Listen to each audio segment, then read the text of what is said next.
Hello students, welcome to क्षितिजाईज. So students, आजपासून आपण एमपीएससी आणि यूपीएससी या दोन्ही परीक्षांसाठी महत्त्वाचा असा असणारा पाठ म्हणजे प्राचीन भारताचा इतिहास, जो आपण आजपासून त्याची सिरीज चालू करतोय. त्याच्या सिरीज मधला आजचा आपला पहिला पाठ आहे. तर आजच्या या पहिल्या पाठामध्ये आपण काय बघणार आहोत, तर पहिला म्हणजे सर्वात स्टार्टला असणारं स्टोन एज, ज्याला आपण पाषाणयुग म्हणतो. त्यानंतर दुसरा असणार आहे आपला दुसरा पार्ट आपला असणार आहे तो म्हणजे इंडस व्हॅली सिव्हिलायझेशन, आणि तिसरा पार्ट आपला असणार आहे इंडस व्हॅली सिव्हिलायझेशन म्हणजे हडप्पा संस्कृती. ठीक आहे. आणि तिसरा पार्ट असणार आहे आपला वैदिक संस्कृती. ठीक आहे. तिसरा पार्ट आपला असणार आहे वैदिक संस्कृती, त्यालाच आपण वैदिक पिरियड असं पण म्हणतो. ठीक आहे. हे तीन आज आपण कव्हर करणार आहोत आणि हे लेक्चर आपलं पूर्णपणे मराठीमध्येच असणार आहे. त्यामुळे एमपीएससी आणि मराठीमधून यूपीएससी करणाऱ्या दोन्ही प्रकारच्या विद्यार्थ्यांना याचा फायदा होईल. फक्त स्टार्टिंगच्या 2 स्लाइड आहेत ज्या टाइमलाईनच्या त्या फक्त इंग्लिश मधून घेतल्या, बाकी सगळ्या मराठीमधूनच आहेत. तर प्राचीन भारताचा इतिहास समजून घेण्यासाठी किंवा जो मध्ययुगीन इतिहास असू दे किंवा आधुनिक इतिहास असू दे, याच्यामध्ये आपल्याला एक गोष्ट लक्षात ठेवायची, ती म्हणजे टाइमलाईन नुसार स्टडी करायचा. जर तुमच्या लक्षात टाइमलाईन राहिली तर 100% तुम्ही ते कधी विसरणार नाही. कारण का परफेक्ट इयर जरी लक्षात नसलं तरी कोणानंतर काय झाले, कशानंतर काय झाले, ह्या गोष्टी जरी माहित असल्या तरी आपण प्राचीन भारताचे प्रश्न सहजपणे परीक्षेमध्ये सोडवू शकतो. तर मी तुम्हाला सांगितल्याप्रमाणे आजच्या लेक्चर मध्ये आपण स्टोन एज बघणार आहे. त्याच्यानंतर दुसरा पाडा म्हणजे आपला इंडस व्हॅली सिव्हिलायझेशन, हडप्पा संस्कृती बघणार आहे.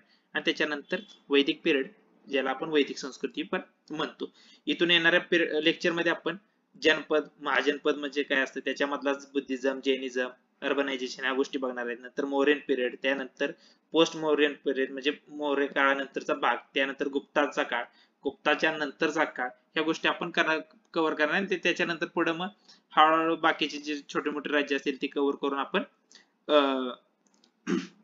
मध्ययुगीन इतिहासाकडे जाणार आहे. तर टाइमलाईन लक्षात ठेवा. सगळ्यात म्हणजे 5 लाख बीसी पासून ते 3-3.5 बीसी पर्यंत आपण स्टोन एज हा काळ पकडतो. त्यानंतर इंडस व्हॅली सिव्हिलायझेशनचा पिरियड महत्वाचा म्हणजे कोणता, आता हा ही पिरियड सगळीकडे सारखे नाहीत, पुढे तुम्हाला कळून जाईल. जो मी मराठीचा डाटा काढलाय त्याच्यामध्ये थोडा वेगळा पिरियड येतो. तर इंडस व्हॅली सिव्हिलायझेशनचा टाइम पिरियड बघितला तर 3300 बीसी पासून आपल्याला 1500 बीसी मध्ये पाहायला मिळतो, आणि वैदिक पिरियडचा बघितलं तर 1500 बीसी पासून 500 बीसी पर्यंत आपल्याला पाहायला मिळतो. ठीक आहे. तर आज आपण ह्या 3 गोष्टी कव्हर करू.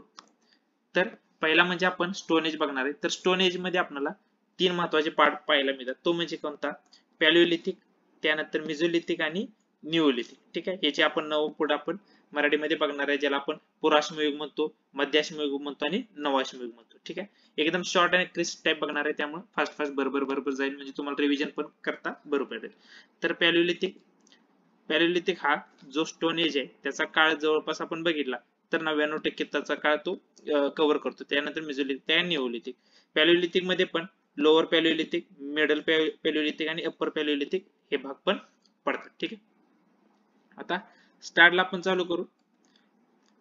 त्याच्या अगोदर एक सांगतो की ह्याच्यामध्ये टूल्स आहे. टूल्सचा जो पार्ट आहे म्हणजे पॅलिओलिथिक मध्ये कसे टूल्स वापरले, त्यानंतर निओलिथिक मध्ये कसे वापरले, मिझोलिथिक मध्ये टूल्स कसे वापरले, ते पण महत्वाचं आहे. ठीक आहे. तर पॅलिओलिथिक मधला जो सगळ्यात अगोदरचा टाइम पिरियड आहे, जो लोअर पॅलिओलिथिक आपण त्याला म्हणतो, म्हणजे कोणता, आपण बघितले की पाषाणयुग. ठीक आहे. तर पाषाणयुगामधला आपण सगळ्यात अगोदर बघितला तर त्याच्यामध्ये आपण बघितलं तर पेबल्स आणि कोर टूल्स असू दे, म्हणजे चॉपर असू दे, हँड ऍक्सिस असू दे, क्लिव्हर्स असू दे, ह्या गोष्टी वापरायची. हे गोष्टी कधीपर्यंत, 1 लाख बीसी पर्यंत. मिडल पॅलिओलिथिक म्हणजे मध्य पाषाणयुग कधीपर्यंत येतं तर 1 लाखापासून 40,000 पर्यंत आपल्याला पाहायला मिळतं. याच्यामध्ये काय वापरलं गेलं तर फ्लेक टूल्स असू दे, म्हणजे स्क्रॅपर्स, पॉइंटर्स, बोरर्स आपण वापरलं, म्हणजे त्यातल्या हाताऱ्यामध्ये सुधारणा झाली. पहिला सिंपल दगडासारखं वापरायचे, नंतर थोडंफार त्याला धारदार असणाऱ्या गोष्टी आल्या.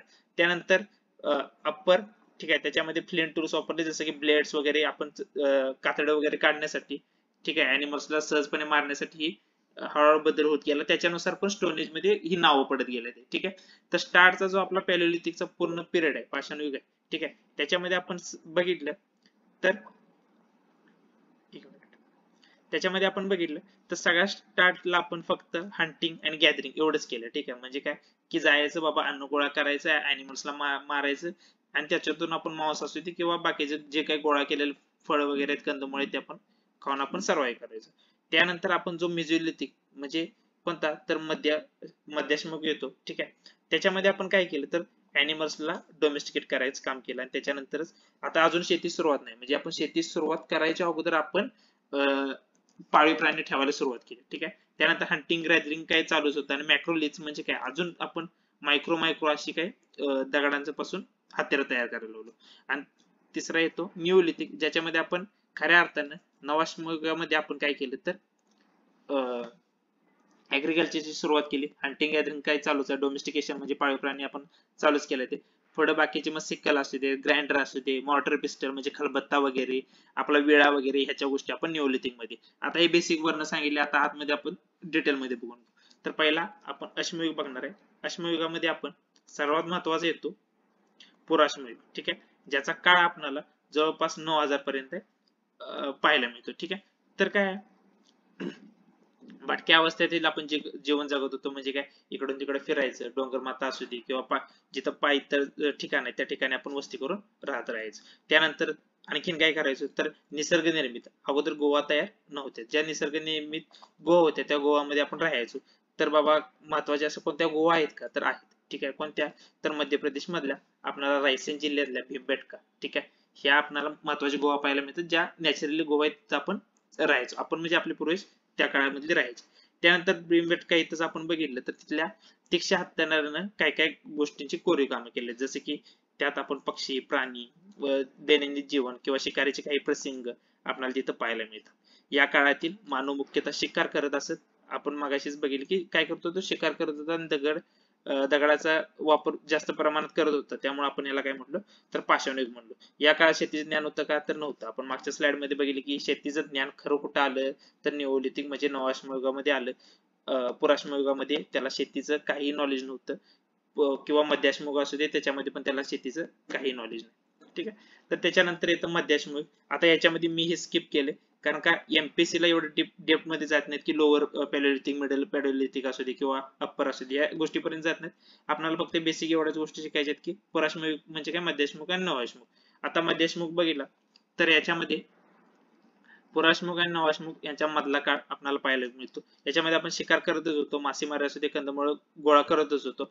पण मी स्लाइड प्रमाणे अजून सांगतो की याच्यामध्ये आपण काय केलं की डोमेस्टिकेशन अॅनिमलचं चालू केलं. शेती करण्याच्या अगोदर आपण प्राणी पाळण्यास सुरुवात केली. हळूहळू आपण काय केलं की प्राणी पाळण्यास सुरुवात केली आणि हत्यारामध्ये पण हळूहळू आपण बदल केला. स्टार्टला त्याला एवढं तीक्ष्ण टोकदार नव्हतं. मध्याश्मयुग मध्ये आल्यानंतर आपण शिकारीसाठी आणखीन तीक्ष्ण हत्यार वापरू लागलो. त्यानंतर नवाश्मयुग काळ येऊ शकतो. याच्यामध्ये आपण काय केलं, भटक्यांची थांबवली, स्थिर जीवन जगण्यास सुरुवात झाली. आता स्थिर जीवन जगणं कधी आपण जगू शकतो की स्थिर की आपल्याला शेती आपण करायला सुरुवात केली. जिथं आपली शेती आहे तिथं आपण शेती सोडून दुसरीकडे कुठं जाणार नाही, तर शेती तर आपण त्याच एरियामध्ये आपण राहणार. तर यामध्ये आपण भटकंती संपवून स्थायी जीवनाची सुरुवात केली. दरम्यान राहण्यासाठी दगड मातीची असले आपण घरं पण बनवायला सुरुवात केली. आता एका ठिकाणी राहायचं, अगोदर आपण ज्या नैसर्गिक दृष्ट्या ज्या गोवा होत्या त्या गोवामध्ये राहायचो. त्यानंतर मातीचं भांड्याचा वापर पण चालू झाला. त्यानंतर पाळीव प्राण्यांच्या संख्येत पण वाढ झाली. आणि महत्वाचा म्हणजे तुम्हाला सर्वात महत्वाचे प्रश्न येऊ शकतो की शेतीची सुरुवात कोणत्या कालखंडात झाली. मग पुराणाश्मयुग असू दे, मध्याश्मयुग असू दे आणि नवाश्मयुग कशामध्ये झाले तर नवाश्मयुगामध्ये शेती सुरुवात झाली. त्यात आपण कोणती कोणती पिकं घेत जातो ही पिकं पण महत्वाची विचारतील. तर पिकामध्ये आपण रागी, कुलीत, गहू, तांदूळ याचे उत्पादन घेतले जाते. ठीक आहे. 4-5 नावं येतील बाबा, कोणती कोणती घेऊ शकतो. शक्यतो सगळीच नावं आपल्याला माहित असतील असं नाही, पण बेसिक नाव लक्षात ठेवा की रागी असू दे, कुलीत असू दे, गहू असू दे, तांदूळ, ह्या गोष्टी आपण घ्यायच्या. त्यानंतर पुढचा पिरियड येतो ताम्रपाषाणिक, त्याला आपण चाल्कोलिथिक म्हणतो. नवाश्मयुगाच्या शेवटी तांबे धातूचा वापरास सुरुवात झाली. ठीक आहे. म्हणजे अगोदर आपण बघितलं की सगळ्यात अगोदर आपला कोणता होता, स्टोन एज होता. ठीक आहे. आता तुम्ही तर म्हणशाल सर आता तिथं आपण बघितलं की जो पाषाणयुग आहे, अश्मयुगानंतर आपण डायरेक्ट इंडस व्हॅली सिव्हिलायझेशन बघितलं. ठीक आहे. आपण कव्हर करणार होतो अश्मयुग, इंडस व्हॅली सिव्हिलायझेशन आणि वैदिक संस्कृती. पण हे ताम्रपाषाणयुग कुठून आलं तर सगळ्याच ठिकाणी, ज्या ठिकाणी इंडस व्हॅली सिव्हिलायझेशन चालले त्याच कालखंडात दुसरीकडे ताम्रपाषाणयुग पण चालू होतं. ठीक आहे. म्हणजे एकाच वेळी एकाच कालखंडामध्ये दोन दोन ठिकाणी वेगवेगळ्या गोष्टी चालल्या होत्या. तर नवाश्मयुगाच्या शेवटी, ठीक आहे, म्हणजे त्याच्या शेवटला काय झालं तर तांबे धातूचा वापर सुरुवात झाली, म्हणून आपण ह्याला काय दिले तर ताम्रपाषाणयुग नाव दिले. ठीक आहे. दरम्यान तांबे व दगड या दोन्ही गोष्टीचा उपयोग होत असल्यामुळे याला आपण काय म्हणतो ताम्रपाषाण. आता लक्षात आपल्याला आलं असेल की तांबे धातूचा वापर केला म्हणून ताम्र आणि दगडाचा वापर अजून पण चालू होता म्हणून आपण त्याला ताम्रपाषाण युग असं म्हटलं गेलं. याच्यामध्ये पाळीव प्राण्यामध्ये आपण गाई, म्हैस, शेळ्या याचा समावेश होतो. पण अजून तुम्हाला सांगतो की याच्यामध्ये आपल्याला घोड्याबद्दल आपल्याला आणखीन काही माहिती मिळालेली नाही. असं मानलं जातं की खऱ्या अर्थानं घोडे आपण आर्यांच्या इन्व्हेजन मुळे सुरुवात झाली की आर्यांनी पहिले घोडे वगैरे आणले असं मानलं जातं. पण आपल्याला एवढंच लक्षात ठेवायचं आहे की इथं घोड्याला आपल्याला अजिबात माहिती नव्हती. त्यानंतर काय काय घ्यायचो तर बाबा सॉरी महत्वाची ठिकाण कोणती अहर, कायता, त्यानंतर प्रभास, रंगपूर ही महत्वाची संस्कृती आहेत की चालकोलिथिक पिरियड मधली महत्वाची कोणती अहर, कायता, प्रभास. आता महत्वाचे म्हणजे अहर कुठे आहे तर राजस्थान वगैरे ह्या पार्ट मध्ये आपल्याला अहर, तिकडे त्याच भागामध्ये आपल्याला कायता, अहर, कायता हे आपल्याला तिथली ठिकाणं पाहायला मिळतात. ठीक आहे. पिकं कोणती कोणती घ्यायची तर मसूर असू दे, तांदूळ, बाजरा, गहू, कापूस. कापूस लक्षात ठेवा, कापूस महत्वाचा आहे. इंडस व्हॅली सिव्हिलायझेशन मध्ये पण कापूस महत्वाचा आहे, म्हणजे हडप्पा संस्कृतीमध्ये पण कापूस महत्वाचा आहे. त्यानंतर कापड बनवण्याची कला अवगत होती. ठीक आहे. त्यानंतर खिलादेवी म्हणून पूजा केली जायची. त्यानंतर मृत व्यक्तींना पुरण्याची पद्धत होती. याच्यामध्ये प्रागैतिक मानवाला लेखनाची कला अवगत नव्हती. आता पुढचा आणि महत्वाचा पाठ म्हणजे आपलं हडप्पा संस्कृती, ज्याच्यावरती एक प्रश्न का होईना येतच असतो. तर हडप्पा संस्कृतीचा शोध कधी लागला तर 1921 साली हडप्पा संस्कृतीचा शोध लावला. आता याचं नाव हडप्पा का पडलं कारण का जी आपण संस्कृती शोधली तिथल्या ठिकाणाचं नाव हडप्पा होतं म्हणून त्याच्यावरून सगळ्याच तिथल्या संस्कृतीला हडप्पा संस्कृती असं नाव दिलं. त्याला आपण इंग्लिश मध्ये इंडस व्हॅली सिव्हिलायझेशन असं पण म्हणतो. काय काय त्याला सिंधू घाटी सभ्यता पण असं म्हणतो कारण का सिंधू नदीच्या कडेला असल्यामुळे आपण त्याला सिंधू संस्कृती असं पण नाव पडलं. आता महत्वाचा येतो की बाबा हे 1921 साली कोणी शोधलं तर दयाराम साहनी. ठीक आहे. दयाराम साहनी यांनी 1921 मध्ये शोधलं. त्याच कालखंडात आपल्याला याचं पण काम पाहायला मिळतं की अलेक्झांडर कनिंगहम त्याने आर्किओलॉजिकल सर्वे ऑफ इंडिया याची स्थापना वगैरे केली. त्या बेसिक गोष्टी त्या जाणून घेतो. त्यानंतर ही संस्कृती भारतातील तत्कालीन कुठं कुठं आहे तर मॅप तुम्ही बघून घ्या. मॅप मध्ये टीका करा तर पंजाब, हरियाणा, राजस्थान, गुजरात, जम्मू काश्मीर एवढा सगळा प्रदेश आपल्याला पाहायला मिळतो. ठीक आहे. हे संपूर्ण नागरीकरण सिंधू असू दे आणि तिच्या उपनद्या कोणत्या कोणत्या उपनद्या असू दे, घागरा, सरस्वती. आता सरस्वती ही नदीबद्दल बऱ्याचशा गोष्टी आपल्याला की ती नदी आता नाही पण पहिला होती किंवा त्याला आपण मायथॉलॉजिकल नदी असं पण मानलं जातं. ठीक आहे. हडप्पा संस्कृतीचा कालखंड बघितला तर जवळपास इसवी सन पूर्व 350 ते इसवी सन पूर्व 1800 असा होता. मात्र या हडप्पा संस्कृतीचा उगम कसा झाला, कोणी स्थापन केली याच्याबद्दल आपल्याला काहीही माहिती नाही. हडप्पा कालीन महत्वाचे ठिकाण आणि त्यांचे संस्थापक. ठीक आहे. तर जम्मू काश्मीर मंद उत्तर सीमामध्ये आपल्याला पाहायला मिळतो. त्याला आपण मांडा पण म्हणतो. सगळ्यात आपल्याला वरती पाहायला मिळतं. म्हणजे काय की असं मॅपच तयार करायचं की हडप्पा संस्कृती त्यांना सगळ्यात वरती येणार मांडा. त्यानंतर कोणी कोणी म्हणजे संस्थापक म्हणजे कोणी शोधून काढली एवढंच महत्वाचं आहे की पाकिस्तान, पंजाब पाकिस्तान मध्ये आपल्याला हडप्पा पाहायला मिळतात की मगाशी नाव सांगितलं दयाराम साहनी. त्यानंतर हरियाणामध्ये आपल्याला बनवली विष्ट. ठीक आहे. त्यानंतर राखीगढी, मथाई ठीक आहे वगैरे यांनी सगळा शोध लावला. त्यानंतर उत्तर प्रदेश मधलं आलमगीर. आता आलमगीर काय आहे पूर्व सीमा. लक्षात ठेवायचं, मॅप काढायचा. नाहीतर तुम्ही असं चार्ट मागा वरती कोणतं येतं त्याला मंद म्हणतो किंवा आपण त्याला इंग्लिश मध्ये मांडा पण म्हणतो. ही आपल्याला सगळ्यात उत्तर सीमा पाहायला मिळते. पूर्व सीमा बघितली तर कोणती येते तर आलमगीर ही आपल्याला युपी मधली पूर्व सीमा पाहायला मिळते. त्यानंतर खाली कोणती आहे तर खाली आपल्या महाराष्ट्र मधली. तेवढं मला तुम्ही कमेंट मध्ये सांगायचं. ठीक आहे. त्यानंतर पश्चिमेकडची कोणते तर सोरकोंडा नावाची आपल्याला येते सांगतो तुम्हाला पुढे. त्यानंतर पुढे राजस्थान मध्ये कोणते आहेत तर कालीबंगा नावाचे एक घोष यांनी शोधून काढल्या. त्यानंतर सिंध मध्ये आपल्याला कोणती पाहायला मिळते तर मोहनजोदडो असू दे, चाणूदरा असू दे, त्यानंतर कोटीदिजा असू दे हे पाहायला मिळतं. त्यानंतर बलुचिस्तान मध्ये सुतकार गेंदर. ठीक आहे. याला सुतकार गेंदर पण म्हणतो किंवा सुतकार जेंदर पण म्हटलं जातं. ही आपल्याला सगळ्यात पश्चिमेकडची पाहायला मिळते जी बलुचिस्तान मधली. ठीक आहे. सुतकार जेंदर ही सगळ्यात पश्चिमेकडची. त्यानंतर गुजरात मधली धौलाधर वगैरे, लोथल असू दे, लोथल महत्वाचं आहे. त्यानंतर राजडी, रंगपूर या सगळ्या गोष्टी येतात. आता फक्त तुम्हाला काय सांगायचं तर इथली कोणती आहेत. ठीक आहे. पूर्वेतली आपल्या महाराष्ट्रातलं नाव आहे तुम्हाला कमेंट करून सांगायचं. त्यानंतर हडप्पा संस्कृतीची वैशिष्ट्य बघितली तर आपण आजचा परत शिकत आलो की हडप्पा संस्कृती सगळ्यात प्रसिद्ध कशासाठी तर नियोजनबद्ध नगरे. म्हणजे काय ग्रिड पॅटर्न. ग्रिड पॅटर्न म्हणजे सगळं काय असणार आहे आपल्याला असं 90 डिग्री मध्ये पाहायला मिळतं. त्यानंतर सिटाडेल या आणि सामान्य भागात राहण्याची रचना. आता डिस्क्रिप्टिव्ह झाले, डायग्राम तर आपल्याला काढायचीच आहे. तर कसे डायग्राम आपण बेसिक काढू शकतो की असा उंचवडा काढायचा आणि या साईडला सोडून द्यायचं. तर ह्याला आपण नाव देणार डायरेक्ट सिटाडेल देणार. ठीक आहे, ह्याला आपण नाव देणार सिटाडेल. ठीक आहे, आणि इथं नाव असणार की लोअर पार्ट आपण नाव देणार. ठीक आहे, लोअर पार्ट. आणि मग काय सांगणार की बाबा पश्चिमेकडे सिटाडेल असायचा, पूर्वेकडे लोअर पार्ट असायचा. सिटाडेल मध्ये काय असायचं, तर सिटाडेल मध्ये उच्च कुलीन आणि शासनकर्ते राहायचे. म्हणजे ऍडमिनिस्ट्रेशन जसे ग्रॅनर असू देत, धान्य साठवण्याचे ठिकाण असू देत, किंवा मोठी मोठी जी श्रीमंत लोक होती ती सगळे सिटाडेल मध्ये राहायचे. आणि जे कारागीर वगैरे ही सगळी लोक असायची ते असायची आपल्या या लोअर पार्ट मध्ये खालच्या भागामध्ये राहायचे. ठीक आहे, आता सर्व ठिकाणी घरं बांधण्यासाठी सारख्याच आकाराच्या विटा वापरल्या. त्यानंतर मोठ्या प्रमाणात भाजलेल्या विटांचा वापर केला.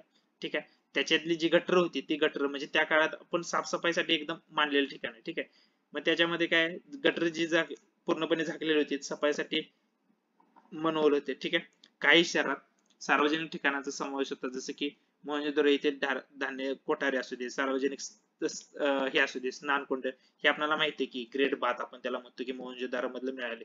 ते कशासाठी वापरले जातात, तर आता असं कळते की काहीतरी धार्मिक विधीसाठी वगैरे त्याचा वापर होत असावा असं म्हणतो.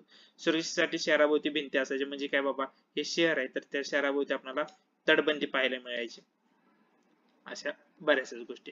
त्यानंतर शेती, हडप्पा संस्कृती शेती हे बघायचं. तर शेतीमध्ये पीक बघितली तर गहू, बार्ली, कापूस, तांदूळ, राई इत्यादी पिकांचं उत्पादन घेतलं जायचं. त्यानंतर जमीन नांगरल्या जात. शेतीला सिंचनासाठी नद्यावर बंधारे बांधले होते. अन्नदाण्यासाठी गोदामे होती, हे आपल्याला माहिती आहे. पाळीव प्राण्यामध्ये आपल्याला बैल, म्हैस, शेळी, डुक्कर, उंट, गाढव हे पाळले पाहिजे होतं. पण अजून पण मी तुम्हाला सांगतो की घोडा या प्राण्याबद्दल अजून पण आपल्याला माहिती नाही. पुराश्मयुग असू दे, अश्मयुग असू दे, अश्मयुगात पण आपल्याला घोड्याविषयी माहिती नव्हती, आणि म्हणजे असं मानलं जाते नाही नव्हती म्हणून. ठीक आहे, आणि हडप्पा संस्कृतीमध्ये पण आपल्याला घोड्याविषयी माहिती नव्हती. पण आपल्याला काय तर हत्तीविषयी माहिती होती का, तर माहिती होती. हरणाविषयी माहिती होती का, माहिती होती. आणखीन एक मायथॉलॉजिकल होता का खरंच होता काय आपल्याला माहित नाही, पण युनिकॉर्न तुम्ही ऐकला असेल. ठीक आहे, तर युनिकॉर्न बद्दल आपल्याला तिथं आपल्याला इमेजेस वगैरे पाहायला मिळतात. त्यानंतर तंत्रज्ञान आणि कला, तर हत्यारासाठी काय वापरलं जायचं, तर ब्रॉन्झ. आता याच्यामध्ये तुम्हाला सायन्सचा पाडा आला पाहिजे की बाबा ब्रॉन्झ कशाचा आहे. ठीक आहे, तर कमेंट मध्ये करून सांगायचं की आपल्याला काय कमेंट मध्ये करायचं आहे की ब्रॉन्झ कशाचा अलॉय आहे, आणि त्याच्यानंतर ब्रास कशाचा अलॉय हे तुम्हाला कमेंट मध्ये सांगायचं. आणि दगडांचा वापर तर होतच होता. त्यानंतर विविध नाणी, व्यापारी जहाजे बनवले जात. सोनार, विविध आभूषणे बनवत वगैरे. त्यानंतर कोणता दगड कोणता वापरला जायचा, महत्वाचा प्रश्न आहे तो म्हणजे सिएट. ठीक आहे, कोणता वापरला जायचा, तर सिएटाइड वापरायचा. हा आपल्या सिएटाइड दगड आपल्याला महाराष्ट्र स्टेट बोर्डचे जे पुस्तक आहे त्याच्यामध्ये पाहायला मिळतो. आणखीन एक दगड वापरला जाईल तो म्हणजे लॅपिस लझुली. ठीक आहे, लॅपिस लझुली हे फक्त नाव आपल्या वाचनात नसते, बाकी सिएटाइड ज्यांनी बेसिक महाराष्ट्र स्टेट बोर्डचे पुस्तक वाचले त्याला सिएटाइड माहिती आहे. त्यानंतर मोहनजोदडो, इथं आपल्याला नर्तकीची मूर्ती सापडते, त्याला आपण इंग्लिश मध्ये डान्सिंग गर्ल असं पण म्हणतो. कुंभार कामासाठी आपल्याला चाकाचा वापर केलेला पण पाहायला मिळतो. पुढचा व्यापार. व्यापारासाठी सारखीच वजने व मापे होती. मापनासाठी दशमान पद्धतीचा उपयोग केला जायचा. ही मापने दगडांचा बनवण्यासाठी दगडांचा वापर केला जायचा. त्यानंतर जहाजाचा वापर तर व्हायचाच, तसंच बैलगाडीचाही वापर व्हायचा. लॅपिस लझुली या मौल्यवान दगडाचा व्यापार दुरस्त भागासोबत चालायचा. ठीक आहे, त्यानंतर राजकीय व्यवस्था बघितली तर इतर राजकीय व्यवस्थेबद्दल आपल्याला ठोस पुरावे काही मिळत नाहीत. विस्तारलेले नागरीकरण वगैरे ह्या गोष्टी पाहायला मिळतात, पण बेसिक आपल्याला अंदाज लावता येत नाही. धर्म, धर्मा रिलेटेड तुम्हाला माहिती आहे की इथं नेचर वर्शिप होतं. म्हणजे काय, नैसर्गिक शक्ती किंवा स्त्री यांची देवना म्हणजे पीस केली जायची. ठीक आहे, त्यानंतर तत्कालीन नाणी मुद्रावरती आपल्याला पशुपती शिवाजी, म्हणजे तुम्ही इमेज बघितला असेल की असे एक चौकोन असतोय त्याच्यामध्ये मध्ये पशुपती असते. ते ह्या साईडला असे अॅनिमल सगळे चार टाईपला दाखवले आणि इथं पशुपती दाखवले. आता पशुपती काय आहे, पशुपती म्हणजे प्रायमोडियल फॉर्म ऑफ द शिवा, म्हणजे शिवाचा एक फॉर्म मानला जातो की पशुपती मानला जातो. ठीक आहे, तर पिंपळाचे एक झाड, एक शिंगी गेंडा इतर मुद्रा आपण त्याच्या आसपास पण छापलेले आहेत. धर्माबद्दल काही सांगता येत नाही कारण लिखित पुरावा उपलब्ध नाही, मंदिरे पण आढळत नाहीत. पण आपल्याला एक गोष्ट माहित पाहिजे, हे सापडले आपल्याला त्यांच्या सील वरती की पशुपतीचं सील आपल्याला सापडले म्हणजे पशुपती होते. त्यानंतर मदर गॉडेस पण होते. त्यानंतर नैसर्गिक शक्ती म्हणजे असू तेव्हा काय तर निसर्ग पूजा केली जायची, हे आपल्याला बेसिक गोष्टी माहित पाहिजे. तर लिपी काय, तर हडप्पाकालीन लोक चित्रलिपी वापरायचे, त्याला आपण इंग्लिश मध्ये पिक्टोग्राफ म्हणतो. पिक्टोग्राफ म्हणजे काय की आपण सिम्बॉल्स जसं यूज करतो, जसं की काय तर आता एखादं पार्किंगच्या साठी आपण सिम्बॉल असं केलं, इथं बाबा पार्किंग नाही तर हा सर्कल आहे याच्यावर क्रॅश केली. ठीक आहे, हे पिक्टोग्राफ्स आहेत. सेम ह्याच्यामध्ये आपण हडप्पा संस्कृती बघितलं तर तिथं पिक्टोग्राफचा उपयोग केला, म्हणजे चित्रांचा उपयोग केला आणि प्रत्येक चित्राला काही ना काहीतरी मिनिंग आहे. त्यानंतर समाज समाज ह्याच्यामध्ये एक तुम्हाला गोष्ट सांगायला गेली की आपण लिहिताना आपण कसं लिहितो बाबा, लेफ्टला चालू करतो, राईटला जातो, ठीक आहे, परत लेफ्टला चालू करतो, राईटला चालू करतो. पण यांचे पिक्टोग्राफ आहे, चित्र आहेत, मान्य केलं, पण त्याच्यानंतर पण यांची लेखनाची पद्धत अशी समजली जाते की उजवीकडे चालू करतात, डावीकडे जातात, परत डावीकडून परत उजवीकडे, परत डावीकडून परत उजवीकडे, डावीकडून, म्हणजे हे या टाईपचं त्यांचं लेखन आहे असं मानलं जातं. त्यानंतर समाज बघितलं तर शाखांचा अभाव असल्यामुळे समाज एकदम शांतप्रिय होता. स्त्रियांचा समाजात मानाचं स्थान होतं. जातीभेद वगैरे, जाती वगैरे ह्या गोष्टी तेव्हा आलेल्याच नव्हत्या. माणसाची तेवढी क्रूर विचारबुद्धी कधी चाललीच नाही. जातीभेद नव्हता. त्यानंतर मात्र गुलामगिरीची प्रथा अस्तित्वात होती. ती आपल्याला सिटाडेल वरनं कळते की एका ठिकाणी उच्च लोक राहतात, एका ठिकाणी कमी गोरगरीब लोक राहतात वगैरे. मृत व्यक्तींना पुरण्याची पद्धत ही आपल्याला नवाश्म युगापासूनच पाहायला मिळते. त्यानंतर सभ्यतेचा अंत का झाला तर याच्याबद्दल आपल्याला प्रॉपर अशी माहिती मिळत नाही. ठीक आहे, तरी पण आपण एक अंदाज लावला की सभ्यतेचा अंत का झाला, तर पहिला म्हणजे दुष्काळ आणि भूकंप.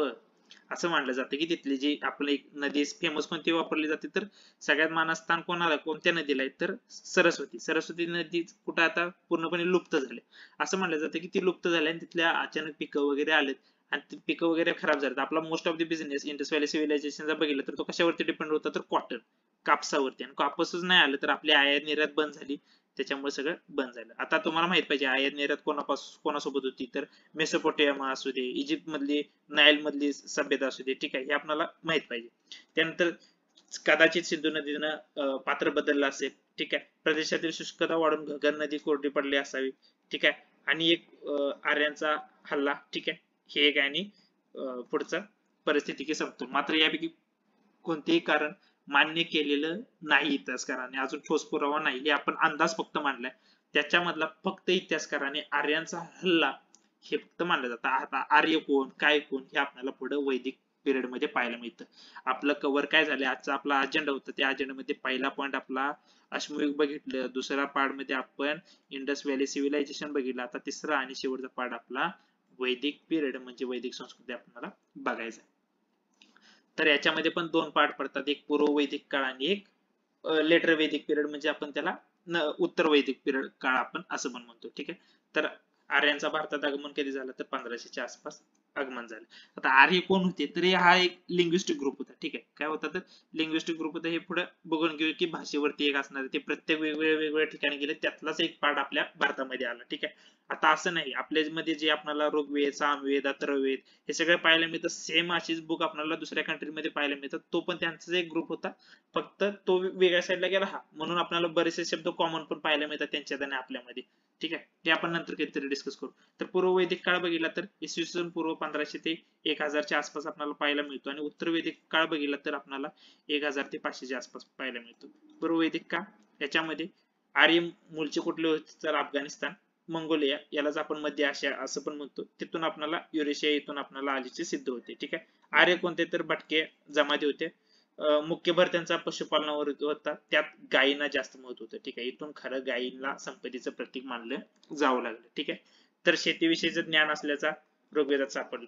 आता असं काय झालं की बाबा की इंडस व्हॅली सिव्हिलायझेशनची जी लोक होती, हडप्पा संस्कृती लोक होती आणि आर्यन त्यांचे आक्रमण केलं आणि हडप्पा संस्कृती लोक हरलीत. असं का तर महत्वाचं म्हणजे वैदिक संस्कृती जे आर्य लोक होते त्यांना लोहाविषयी ज्ञान होतं, आणि त्यामुळे त्यांचे हत्यार वगैरे असू दे, जे काही शस्त्र असू दे, ते ह्याच्यापेक्षा बेटर म्हणजे चांगल्या पद्धतीचं होतं. ठीक आहे, आर्यांची जमात भटकी असल्याने भारतामध्ये टोळ्या टप्प्याटप्प्याने आले. ठीक आहे, मग ते लढाऊ आर्यांनी नवशस्त्रांच्या आधारे भारतातील सुसज्ज अशा हडप्पा संस्कृतीवर हल्ला करून जिंकला असं मानलं जातं.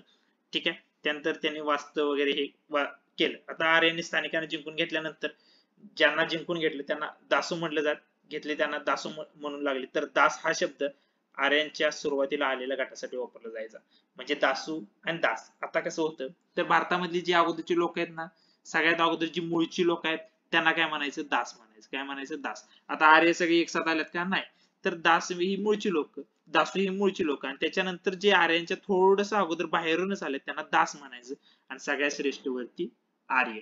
म्हणजे आपण टप्पे बघितले तर सगळ्यात वरती आर्य येणार, त्यानंतर दास येणार आणि त्याच्यानंतर कोण येणार, दासू येणार किंवा त्याला आपण इंग्लिश मध्ये दसायू असं पण कुठे कुठे शब्द वापरलाय. ठीक आहे, दासू सगळ्यात खाली येणार. ठीक आहे, तर आता दासांना थोड्याफार गोष्टींना तरी समाजात स्थान होतं, पण दसायूंना पूर्ण नोकरासारखं वागणूक होती. बघून घेऊ आपण. आर्यांना घोडा हा प्राणी ज्ञान होत असावा असं मानलं जायचं आणि घोड्यांच्या ह्या वापरामुळे त्यांनी चपळता त्यांच्याकडे होती आणि त्यामुळे ते जिंकले. मी मगाशीच तुम्हाला सांगितले की आर्यांना घोड्याचं ज्ञान होतं, पण हडप्पा संस्कृतीवाल्यांना घोड्याचं ज्ञान नव्हतं. आणि तसंच ब्रॉन्झ वापर केल्यामुळे त्यांचं शस्त्रही चांगलं होतं, रथाचाही त्यांनी वापर केला होता. पूर्ववैदिक काळात जमिनी खासगी मालमत्तेची संकल्पना अस्तित्वात नव्हती. ठीक आहे, आर्य हे समाज जमात पद्धतीने राहत. ठीक आहे, या जमातीत चांभार असू दे, कुंभार असू दे, सुतार, लोहार इत्यादी कारागीर पण होते. सिंधुवतीच्या उपनदी प्रदेशात सप्तसिंधूचा असा उल्लेख केलाय. ठीक आहे, आता त्याच्यानंतर आर्य तांबे आणि ब्रॉन्झला काय म्हणायचं तर आयस म्हणायचं. काय म्हणायचं? आयस म्हणायचं. आता आर्यांचा जो प्रमुख होता, ठीक आहे, तर त्याला काय म्हणायचं तर राजन. आता राजन काय आहे तर राजन म्हणजे काय की मी आहे, माझं मामाचं घर आहे, माझ्या आत्तीचं घर आहे, मावशीचं घर आहे, या सगळ्यांचं मिळून आमची पावन आहेत, म्हणजे भाऊकी आणि माझं जे पाहुण आहेत. ठीक आहे, ह्यांचे मिळून आमचा एक गट असणार आणि त्या गटाचा प्रमुख आता मला जास्त कळते नॉलेज आहे, म्हणजे असं मानलं जातं मला जरा नॉलेज आहे तर मी कोण झालो, राजन झालो. मग सगळा मी काय राजा झालो का? नाही. तर राजाचं हे काय होतं सगळं मर्यादित अधिकार होतात. का तर माझं काका पण मला सांगणार, वडील पण सांगणार. ठीक आहे, म्हणजे असे बाहेरचे पाहुणं वगैरे हे सगळे जमून एक सगळे ज्ञान देणार आणि मग त्याच्यानंतर हा राजन काम करणार. म्हणजे याच्याकडे जास्त अधिकार नव्हते आणि हे वंश परंपरागत नव्हतं. जो श्रेष्ठ त्याला ते मिळायचं. राजांची निवड समिती असायची, त्या समिती थ्रू निवड करायची. त्याच्या मदतीला कोण असेल, पुरोहित असू दे, सेनानी असू दे, इत्यादी अधिकार पण असायचे. आता ह्या राजाकडे सेना होती का तर ह्याच्याकडे सेना नव्हती. म्हणजे काय, चला युद्ध झाले ना, सगळ्या पाहुण्या रावळ्याने गोळावा, चला लढाई करायला जावं, ह्या टाईप सिस्टीम होती. तिथं म्हणजे स्थायी स्वतःची सेना अशी काही नव्हती, कारण का राजाकडे तेवढे पैसे पण नव्हते. नंतर नंतर आपण जेव्हा महाजन पदाकडे जाऊ तेव्हा आपल्याला कळणार की हा जो राजा नाही तो हळूहळू काय करणार, आपली पॉवर वाढवत वाढवत जाणार आणि जेव्हा त्याच्याकडे पैसा येणार तेव्हा तो पट्टदिशी काय करणार की बाबा त्याच्याकडे सेना ठेवला ना, मग दुसऱ्यांपेक्षा तो श्रेष्ठ होत जाणार. आता तरी ह्या सिच्युएशनला तरी पूर्ववैदिक काळामध्ये राजांकडे सेना आपल्याला नव्हती. त्यानंतर इथं आपल्याला 3 प्रकारच्या सभा पाहायला मिळतात, सभा, समिती आणि विधाता. ठीक आहे, त्यानंतर गण म्हटल्याचा उल्लेख आहे. त्यानंतर सामाजिक भेदभाव नव्हता, म्हणजे पूर्ववैदिक काळ एकदम सुरेख असं स्वर्गच म्हटलं जाईल असं या टाईपचं होतं की पूर्ववैदिक काळ एकदम मस्त होता. ज्यामध्ये लोक स्वतः कर देत असत, त्याला बली म्हणत. आता ह्याच्यामध्ये की तवा कर होता का, कर सिस्टीम नव्हती. कर सिस्टीम म्हणजे काय म्हणतात त्याला, कंपल्सरी टॅक्स नव्हता की बाबा तुम्ही एवढा टॅक्स द्या तेवढा टॅक्स द्या, असं काही ह्या गोष्टी नव्हत्या, कंपल्सरी गोष्टी नव्हत्या. पण स्वइच्छेने द्यायचं त्याला आपण काय म्हणायचं, बली. म्हणजे त्या राजाला जो काय द्यायचं त्याला बली म्हणायचो. म्हणजे मी माझ्या पाहुण्यांच्यात सांगू शकतो की चला कर द्या कर द्या, असं नाही. ठीक आहे, स्वतः कर दिला तर आपण त्याला बली म्हणायचो. त्यानंतर कुटुंबाला आपण गृह म्हणायचो. जमातीचा आधारच काय होता तर नातेसंबंध होता. लग्न ही संकल्पना अस्तित्वात होती. विधवा विवाहास मान्यता होती. अतिशय महत्वाची गोष्ट, विधवा विवाहास मान्यता होती. आणि महत्वाची गोष्ट म्हणजे बालविवाहाचा उल्लेख आपल्याला इथं आढळत नाही. म्हणजे पूर्ववैदिक काळ आपल्याला किती श्रेष्ठ पाहायला मिळते की इथं विधवा विवाह पण मान्यता होती आणि बालविवाह पण आपल्याला आढळत नव्हता. पण जसा उत्तर वैदिक काळ चालू होईल या सगळ्या गोष्टी हळूहळू बदलत जातील. सत्ता काय होती तर पितृसत्ताकच होती. पुत्र जन्मासाठी कामना केली जाते. ऋग्वेदात मंत्र बिंत्र दिले ते मंत्र वगैरे म्हणायचे, या गोष्टी दिल्या ते. त्यानंतर चतुर्वर्ण व्यवस्थेत विकास झाला. त्याच्यामध्ये ब्राह्मण, क्षत्रिय, वैश्य आणि शूद्र ही व्यवसायावर आधारित होते. स्टार्टला लक्षात ठेवायचं कशावरती आधारित आहेत, व्यवसायावरती आधारित आहेत. नंतर हीच गोष्ट जन्मावर आधारित जाणार आणि त्याच्यानंतर काय होणार की जन्मावरती उत्तर वैदिक काळात काय होणार की ही जी व्यवसायावरती आहे ना ती पुढे जन्मावरती जाणार. मग लोक कंटाळणार, लोक कंटाळल्यानंतर त्यांना ही हिंदुइझम किंवा वैदिक संस्कृती पसंत पडणार नाही. मग लोक कोणाकडे वळणार तर त्याच्यानंतर मग जैनिझम असू दे आणि बुद्धिझम असू दे ह्या गोष्टीचा येणार, ह्या गोष्टीचा उगम होत जाणार आहे. हे आपण पुढे लक्षात बघूया. त्यानंतर अग्नी, इंद्र, वरुण, सोम, आदिती, उषा. ठीक आहे, देवांचा उल्लेख कोणते कोणते देव होतात बघा बाबा. अग्नी असू दे, इंद्र, वरुण, सोम, आदिती, उषा ह्या देवांचा उल्लेख आपल्याला पाहायला मिळतो. त्यानंतर वैदिक काळ, पूर्व वैदिक काळातील सर्वात महान देव म्हणजे कोण होते तर इंद्र. आपल्याला माहिती आहे की बाबा पाऊस वगैरे हे करणार आहे. ठीक आहे, पुरंदर अर्थातच किल्ले उद्ध्वस्त करणारा होय. इंद्राचा उल्लेख आपल्याला पुरंदर असा पण पाहायला मिळतो. पुरंदर कोणाला म्हणून ओळखलं जातो, तर इंद्रांना ओळखलं जातो. तसेच नैसर्गिक शक्तींची पूजा केली जात, मात्र पूजेचा मार्ग म्हणजे यज्ञ होता. ठीक आहे, काय होता? यज्ञ. त्यानंतर वैदिक कालीन नद्या महत्वाचं आहे. याच्यामध्ये इकडे तिकडे भटकायचं नाही की झेलमला आत्ताची नावं काय आहेत आणि तवाची नावं वैदिक कालीन काय होती ते आपल्याला फक्त बघायचं आहे. ठीक आहे, सिंधू नदीचा सर्वाधिक काळ आपल्याला उल्लेख पाहायला मिळतो आणि सगळ्यात पवित्र नदी मानली जाते तर त्या काळची सरस्वती. तर झेलमला नाव काय होतं? वितस्ता.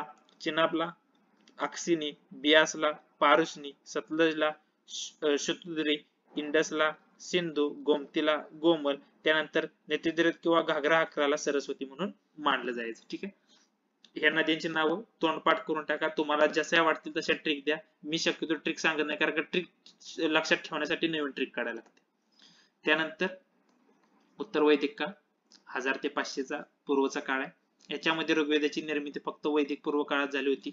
आता आपल्याला माहिती आहे की बाबा किती वेद आहेत, तर बाबा 4 वेद आहेत. त्याच्यामधला एक वेद आहे तो आपल्याला पूर्ववैदिक काळात पाहायला मिळतो. राहिलेले 3 आहेत ते नंतरच्या काळात आपल्याला येतात. ठीक आहे, या काळातील भारत आणि पुरु या जमाती महत्वाच्या होत्या. ठीक आहे, त्यानंतर कुरु ही जमात बनली. आपल्याला माहिती आहे की भारत हे म्हणजे हे होतं आणि पुरु हे एक दोन जमाती होत्या. ह्या दोन्ही एकत्र आल्या, हिने भरपूर लढाई केल्या. नंतर ह्यांना कळलं की आपण एकत्र राहिलेलंच बरं आणि त्यांची मिळून आपल्याला एक जमात पाहायला मिळते, ती म्हणजे कुरु. यांना तांब्याच्या धातूबद्दल ज्ञान होतं, लोखंडाची वापरास सुरुवात झाली होती. शेती हा प्रमुख व्यवसाय बनला, मात्र नांगरासाठी अजून पण लाकडी नांगराचा उपयोग केला जात होता. आपल्याला इथं अजून लोखंडाचा नांगर पाहायला मिळत नाही. त्यानंतर फळा, लंगाळ, सिरा इत्यादी शब्द वापरले जायचे. नांगरासाठी काय काय? फळा, त्यानंतर लंगाळा किंवा सिरा हे शब्द वापरायचे. त्यानंतर लोखंडाचा उपयोग कशासाठी? तर शिकार, झाड तोडण्यासाठी याच्यासाठी केला जायचा. गहू आणि तांदूळ ही मुख्य पिके होते. त्यानंतर जमातीत परत सभा आणि समितीचे जे महत्व होतं ते कमी झालं. म्हणजे काय? स्त्रियांचा हळूहळू काय जी काही हे आहे स्थान आहे ते हळूहळू घसरत येणार आहे. स्त्रियांना सभेत स्थान राहिले नाही. अगोदर पूर्ववैदिक काळामध्ये चांगला काळ होता. एवढंच लक्षात ठेवायचं की पूर्ववैदिक काळात काय सगळ्या चांगल्या गोष्टी आहेत, उत्तरवैदिक काळात पूर्ववैदिक काळापेक्षा फक्त जरा वेगळ्या गोष्टी येणार आहेत. स्त्रियांना सभेत स्थान राहिलं नाही. राजांचे पद वंश परंपरागत झाले आणि तो सक्तीने कर वसूल करू लागला. अगोदर पूर्ववैदिक काळात कर वसूल करून आता राजन जरा शहाणा झाला. राजाने महत्व वाढण्यासाठी राजसूय, अश्वमेध. मग आता ह्याला सिद्ध करायचंय बाबा त्या राजाला मी श्रेष्ठ कसा काय, तर राजसूय असू दे. राजसूय म्हणजे काय? राजाने काहीतरी करामती करून दाखवायच्या. ठीक आहे, त्यानंतर अश्वमेध माहिती आहे आपल्याला की श्रीरामाने वगैरे अश्वमेध यज्ञ केलेला वगैरे ह्या गोष्टी आपल्याला माहिती आहेत. राजाला मदतीसाठी सेनानी, पुरोहित. ठीक आहे, तसंच खडा सैन्य बाळगले जात नाही. ठीक आहे, पण याच्यामध्ये आपल्याला खडे सैन्य अजून पण बाळगलेलं नाही. खडे सैन्य कधी येणार? आता हळूहळू पॉवर गेन करायला लागलंय. ठीक आहे, खडे सैन्य आपल्याला जेव्हा जनपद महाजनपद येतील तेव्हा. त्यानंतर वर्णव्यवस्था आणखीन कठोर बनली. ठीक आहे, त्यानंतर त्यातील 4थ्या क्रमांक तरी शूद्रा व्यतिरिक्त येथील 3 वर्षांना संस्कार गायत्री मंत्र मानण्याचा अधिकार दिला होता, पण शूद्रांना नव्हता. यज्ञाचे महत्व या काळात वाढली. यज्ञात गायींना बळी दिले जात. ठीक आहे, आता इथं काय झालं की गायींना बळी देऊ लागले. यज्ञामुळे ब्राह्मणांची महत्व वाढली. त्याला पर्याप्त म्हणून जैन, बौद्ध धर्म उदयास आले. मी तुम्हाला सांगितले की लोकांची संपत्तीच काय होती की गायी ही महत्वाची संपत्ती होती, पण त्याच्यामध्ये की जैन बळी वगैरे देऊ लागलेत. आता ही गोष्ट जरा कॉन्ट्रोवर्शियल होऊ शकते. ठीक आहे, हे जाऊ दे. पण याच्यामध्ये आपण बघितले की बळी वगैरे गेल्यामुळे शेतकऱ्याचं नुकसान व्हायला लागलं. त्यामुळे हळूहळू लोक आणि या वर्ण व्यवस्थेला वगैरे कंटाळून लोक जैन आणि बौद्ध धर्माच्या मार्गाकडे वळले. ठीक आहे, तर या काळात मानवी जीवनाचं 4 आश्रमांची संकल्पना सुरुवात झाली. 4 आश्रम म्हणजे कोणते? तर पहिला आश्रम येतं ब्रह्मचर्य, दुसरं गृहस्थ, वनप्रस्थ आणि संन्यास. ब्रह्मचर्य म्हणजे काय? की बाबा त्याचं घरातलं गुरुजवळ राहणं, गुरुजवळ राहून शिकणं वगैरे हे ब्रह्मचर्यामध्ये येतं. गृहस्थ म्हणजे त्याचं जे काही घरातील जीवन आहे ते. त्याच्यानंतर त्याला कंटाळायचं, कंटाळून झाल्यानंतर वनप्रस्थ जंगलामध्ये जायचं आणि शेवटला सगळं सोडून संन्यास घ्यायचं. ठीक आहे, उत्तर वैदिक काळात इंद्र व इतर महत्वाचे देव कमी होऊन पशुपती शिवा हे महत्वाचे देव बनले. आता वैदिक काळातील साहित्य का? तर इथं आपल्याला 4 ग्रंथांचा समावेश होतो. ठीक आहे, 4 ग्रंथ मधला पहिला आपला ऋग्वेद येतो. इराणचा प्राचीन ग्रंथ कोणता आहे? अवेस्ता. ठीक आहे, बरोबर. मी तुम्हाला सांगितलेलं की निम्मा ग्रुप तिकडे गेलाय, निम्मा ग्रुप इकडे आलाय. इराण मध्ये पण काही जे आर्यन लोक होते त्यांच्यासारखं इराणमध्ये गट गेला. त्यांचा गट कोणता आहे त्यांनी अवेस्ता लिहिलाय तो आपला ऋग्वेदासारखाच आहे. ठीक आहे. ऋग्वेदात यज्ञ मंत्रांचा समावेश होतो. ऋग्वेदात गायत्री मंत्राचा उल्लेख वगैरे येतो. ठीक आहे. बऱ्याचशा गोष्टी हे आहेत. ठीक आहे. त्यानंतर दशराजन युद्ध एक महत्वाचं आहे. ठीक आहे. दशराजन म्हणजे 10 वेगवेगळे राजे एकत्र आले आणि त्यांनी युद्ध केलं. ते युद्ध कुठे झालं तर रावी नदीच्या काठी झालं. ठीक आहे.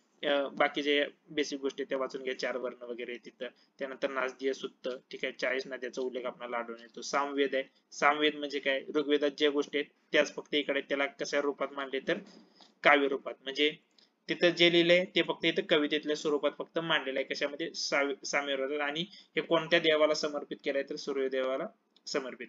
त्यानंतर यजुर्वेद मंत्र, यज्ञाच्या पद्धती, कर्मकांड वगैरे ह्या गोष्टी आपल्याला यजुर्वेदामध्ये मिळतात. पुरोहितांसाठी यजुर्वेदात अर्धयु असा पण उल्लेख पाहायला मिळतो. पुढचा अथर्ववेद. अथर्ववेद मध्ये जादूटोणा असू दे, वाईट करणे, ठीक आहे, या गोष्टी पण पाहायला मिळतात. त्यानंतर अथर्व आणि याची निर्मिती अथर्व आणि अंगिरस या 2 ऋषींनी केली आहे म्हणून याला आपण अथर्ववेद असं पण म्हणतो. या पुरोहितास ब्रह्म असा उल्लेख केला जातो. कुरु आणि पांचा जनपदाचा श्रेष्ठ, तर मगध आणि अंग जनपदात वत्स्य आणि कनिष्ठ असा उल्लेख केला जातो. आता हे तुम्ही महाभारत बघितलं असेल तर कुरु माहित असेल, पांचाली, पांचा नरेश वगैरे हे तुम्हाला माहित असेल. मगध आणि अंग राजकारण वाला ते अंग. ठीक आहे. त्यानंतर अथर्ववेदाला श्रेष्ठ देव वगैरे भौतिक वेद वगैरे असं ओळख मिळाली. ऋग्वेदातील स्त्रियातील उल्लेख अपरा, घोषा, मुंडा, विश्वरा, राची वगैरे ह्या स्त्रियांचा उल्लेख आपल्याला पाहायला मिळतो. तसंच उपनिषदात आपल्याला गार्गी आणि मैना यांचा पण हे उल्लेख पाहायला मिळतो. तसंच राजसूय यज्ञ राजाची ताकद किंवा शक्ती दाखवण्यासाठी केलेला यज्ञ असू दे. त्यानंतर राजसूय यज्ञ आपल्याला सगळ्यांना माहिती आहे. ठीक आहे. तर हे झालं आजचं आपलं 3 गोष्टीचा कंटेंट. ठीक आहे. म्हणजे स्टार्ट पासून मी तुम्हाला सांगतो की आज आपण काय काय बघितलं. तर या पिरियड मध्ये आपण स्टोन एज म्हणजे अश्मयुग पण संपवलं. त्यानंतर इंडस व्हॅली सिव्हिलायझेशन ज्याला आपण हडप्पा संस्कृती म्हणतो ते पण बघितलं. आणि वैदिक संस्कृती. येणाऱ्या लेक्चर मध्ये आपण जनपद, महाजनपद म्हणजे काय त्याचाच पार्ट थ्रू आपण जैनिझम आणि बुद्धिझम बघणार आहे. नंतर मौर्यन पिरियड बघणार आहे, मौर्य काळ. त्यानंतर पोस्ट मौर्यन काळ म्हणजे उत्तर मौर्य काळ. त्यानंतर गुप्ता काळ आणि गुप्ता काळानंतर उत्तर गुप्ता काळ. ठीक आहे. हे सगळे आपण बघणार आहे. तर आजचा व्हिडिओ आपण इथेच थांबू. व्हिडिओ आवडला असेल तर व्हिडिओला लाईक करा आणि या सिरीजच्या येणाऱ्या नवीन व्हिडिओसाठी आपल्या चॅनलला सबस्क्राईब करा. थँक्यू.